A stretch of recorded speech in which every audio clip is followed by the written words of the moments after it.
Hey coaches, this video I'm going to talk about our buck play out of a formation we call diesel.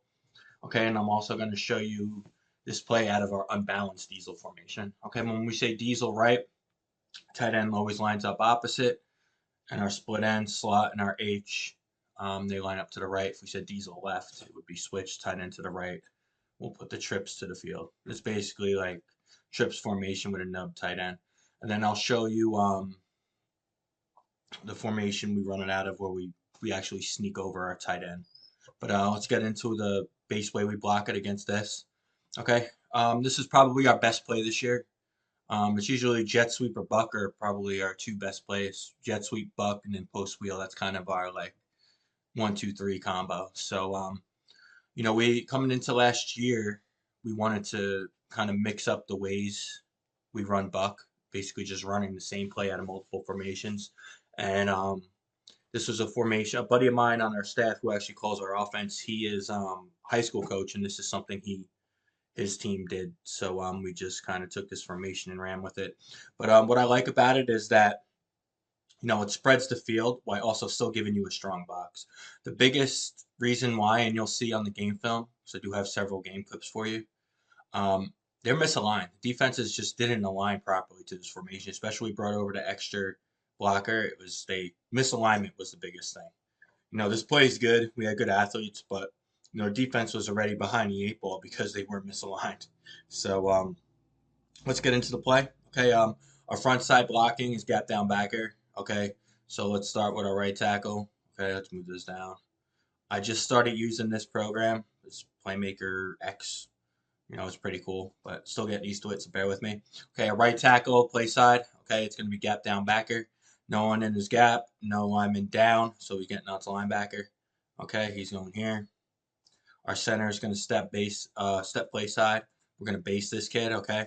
We don't need huge push here. We can't, this nose cannot beat the center to the play side, okay? And if you're having a big problem with the nose, you could even just do this. You could double them. You won't really have anyone for this backside backer, but that's fine. You could you could double them.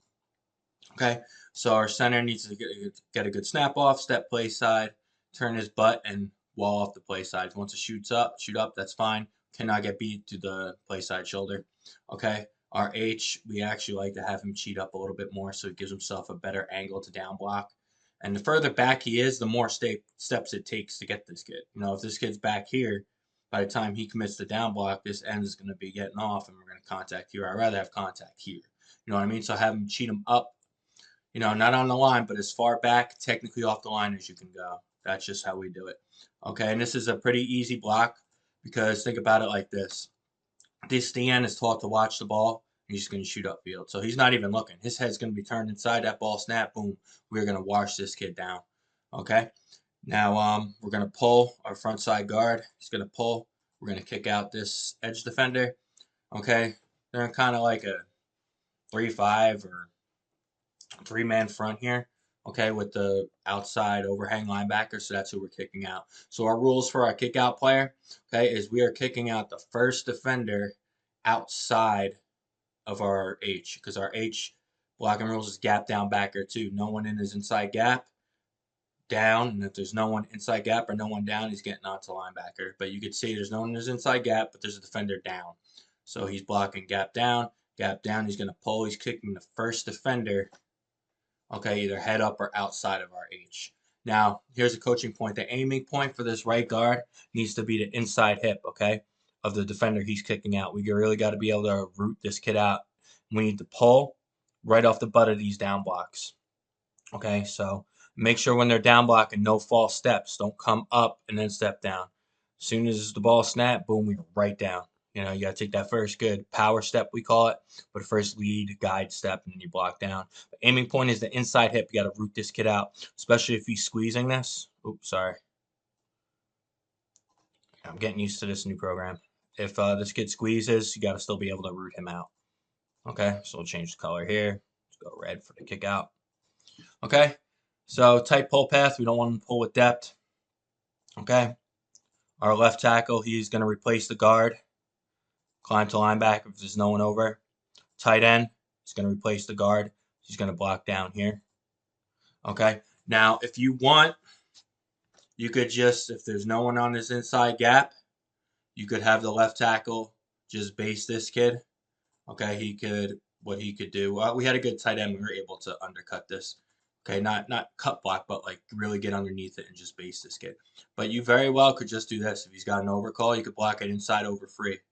Okay, on the backside.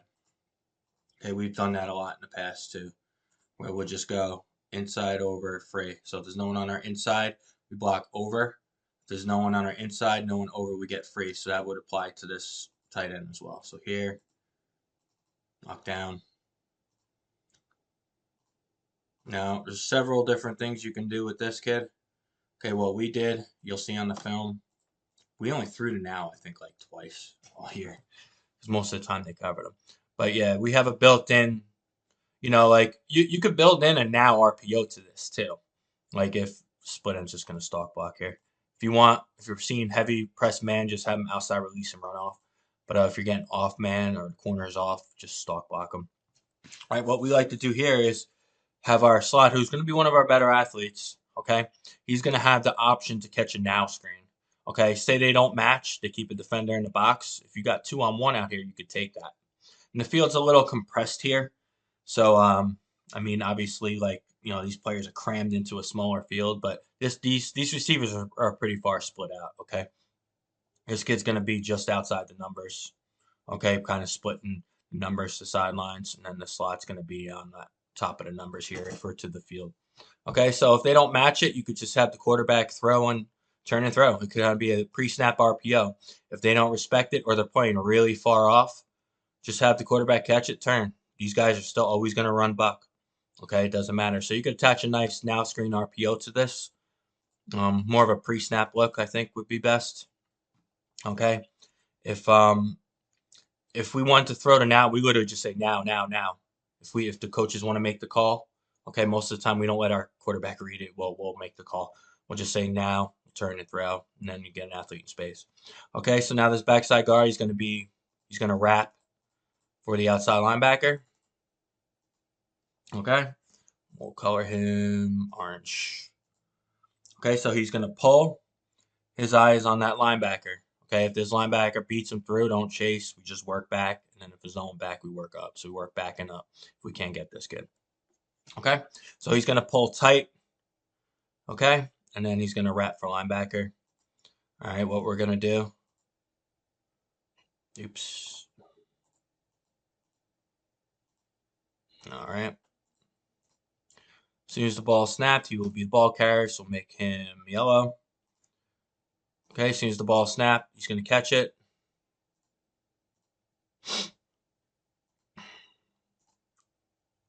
Kubi's going to catch the snap. He's going to hand to the tailback. We label how we do it. I just use generic positions here. How we do it is we label them with numbers. This will be 1, 2, 4, and our 3 was our age. But you could do. We would technically call this 26 buck. 2 back through the 2, 4, 6 all. Okay, so the tailback is going to get the handoff. He is going to be right behind the puller. It's very important that the running back gets behind the puller, and we hit this right inside the kick out. And, the tailback needs to be right behind the puller, so whatever way he blocks, we can cut off of it. Okay, you don't want too much separation from the puller lead blocker and the running back. Okay, you want him right on his butt, follow that guard, cut right off the block, and go score a touchdown. Okay, so that's our buck out of our diesel right formation. Okay, I'm going to show you our buck out of I'll do another video on wham. It's a good play. Maybe that'll be the next one. All right, here's how I really like to run buck. You'll see on the game field, most of the buck clips I'm going to show you we're out of what we call diesel heavy right. Now, for you wing T guys, it's just tackle over. Okay, this year we had a good tight end that could block. He could do everything. He's a really good down blocker. Okay, so we just moved our tight end over. You very well could just move your left tackle over, keep your tight end here. He'll be eligible, your true tight end position, and just bring the tackle over. So you could say diesel heavy right, that tell your left tackle that he's going over. Okay, like I said, we just use our tight end. It's just how we did it. Because we had a very capable kid. He can kind of do it all. Even his backup was pretty good. Okay. Why I like this play is because we get that extra blocker. I'm going to draw this against the 4-4. Give you a 4-man front here. The guard's covered. Okay? We see this defense a lot. See like a 3-5 or a 5-3 type defense, and then we see a lot of 4-4 and 6-2. Okay, and this would apply to 6-2. If we're running seeing the 6-2, it's basically just this. It's the same thing. It's just these kids are off the ball a little bit. All right, so that's that. Now, what I like about this play is that we get the extra blocker here. Okay, we got the tight end over. That creates an extra gap, and and then we have our H to insert. Okay, so our blocking rules still apply here. Okay, we're gonna go gap down backer. Oops. Our tight end is gonna block gap down backer. Okay, he's going here. This kid's going here. No one in his gap. I mean, there's a defender in his gap. He's blocking down. Okay. There's no one in his gap. He's blocking down. Let's draw this a little better. And we need a nice down block step. There we go. Okay. Wash that kid down. Again, these kids are going to be watching the ball. Okay. When we're getting double A gap defenders, okay, our rule for our center is he is always blocking the backside A gap defender. So you can see they're over the guards. They're in like 2 techs. But if they're in the inside shade, the guard, okay, in the A gap, we'll consider this double A gaps, okay? So we'll always block backside. Our center will always block backside A gap defender. Our right tackle will replace the guard base back. Okay, we're not really honestly even worried about this kid. You could have him climb the linebacker, or if you're worried about this kid impacting the play, you could just base him, lock him with the left tackle. Okay, and our right guard, he's going to pull. He's going to kick out the edge defender, okay? In this case, this is probably their force player. So we're going to kick out the first defender outside the H, whether he's a first level defender or a second level defender. Okay, in this case, he's kind of like an overhang, okay?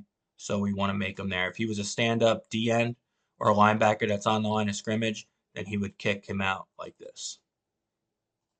Pull, and we would just kick him out. Nothing changes. The aiming point is that inside hip, okay, of the defender he's kicking out. Now our backside, actually, we'll go with the H. Okay, our H is going to insert. Okay, we actually have our H insert first. Okay, he's got to beat this guard. So he's going to come down and he is going for this linebacker. Okay, he has to beat the guard. So the H is gonna insert. Guard's coming right behind him and he's gonna kick out. Okay, so he's got to go. So you move him up right off the tight end's butt, almost on the line of scrimmage. He's inserting for this play side linebacker. Okay, we always have him go for the mic, whoever the middle linebacker is. Okay, now our backside puller. Okay, he's gonna pull, wrap around. Oops, Jesus. Sorry. He's gonna pull. He's gonna wrap around. Okay, he's gonna work inside to out. Okay, we kind of want to eye this kid. If there was a linebacker here, you could have your H take him. Okay, say they're running like a straight up 5-3. Okay, your H could insert for him and he could wrap for him. So you could just a little change up there. Okay, so he's gonna pull wrap. Let's make him orange. Okay, same thing applies here. We want to get right off the pulling guard's block. Follow that guard. Going to catch the snap. Always want to secure the snap first here, and then fake to the right. Forgot to say that in the first part. But yeah, quarterback's going to catch the ball, hand it, and fake it. Okay, you're going to get a stalk or run off here. And what this kid is going to do, we are just going to fake a now screen. And it's bothering me. It used to be capital. Nah, much better. Okay, so yeah, there's Buck out of our heavy formation. You'll see most of the game film is out of this formation. So it's great. It creates an extra blocker. It forces the defense to accommodate, it forces them to respect another gap. So it's really a great formation. And the biggest thing with teams this past season was really just their alignment. The defenses weren't aligning properly. So we were either having numbers, leverage, advantage, and a lot of times it was both. We had good leverage and numbers advantage. So you'll see that's probably why the reason these plays hit so good. And then again, you always have the now screen, so you'll see a lot of times these kids are respecting it because it is one of our better players. When you put one of your premier ball carriers out here, they'll cover it more. If you put a kid that isn't really threatening them with receiving or catching or running the ball, they're not going to respect it as much. So keep that in mind when you're determining what kid you want to put here. But let's get into some of the game film. 38-yard line. This time they'll spread things out a little bit, but they'll still run the football. And a nice run. Look at that. They're going to go with a handoff. And a nice run this time, crossing the 30.